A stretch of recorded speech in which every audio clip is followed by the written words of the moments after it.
In the previous video, we briefly introduced the new AI Identities capability in the Britive platform. Here we're going to take a little bit of a deeper look in how you would actually start allowing these identities to have temporary access privileges on certain resources, such as SaaS applications, or it could be Kubernetes clusters, even databases or traditional infrastructure. One way to do this in Britive, not just with AI identities, but any identity type, is through tags. Now, a tag is essentially a piece of metadata that you use to group identities together and apply them to access profiles. In this case, I have this DB AI agent tag, and I have assigned a member by named identity.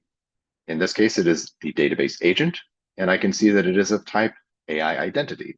So this is the only thing inside of this tag.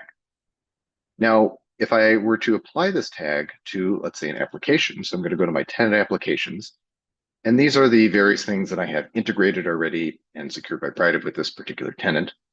And I look at something like Snowflake, for instance. Snowflake has several profiles. Now, a profile in Britive is really a collection of privileges.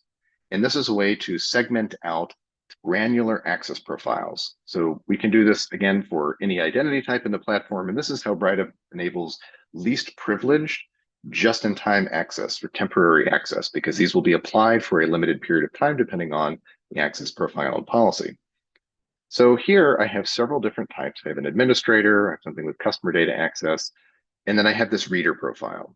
Well, this is probably a good candidate for an AI agent because it doesn't need to do the administrative tasks in this case. So I'm going to look inside this profile, and I'm going to take a look at our policies.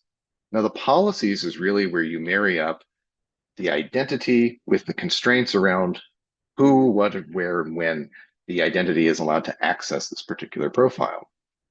So if I look inside profile, I will see that I have tags assigned to it. I have no named users, but I have these two tags, and there's my DB AI agent tag. So this is now connected anyone in that group, which of course was just that AI identity that I just showed, which gives it privilege only to this reader policy.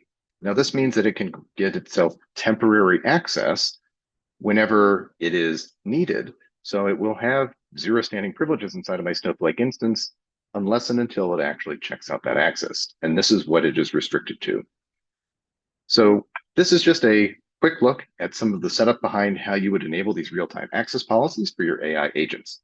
In the next video, we're going to take a look at an example using MCP in practice to actually start looking into some of the Snowflake data and watching the AI as it actually temporarily elevates its privileges secured through Britive.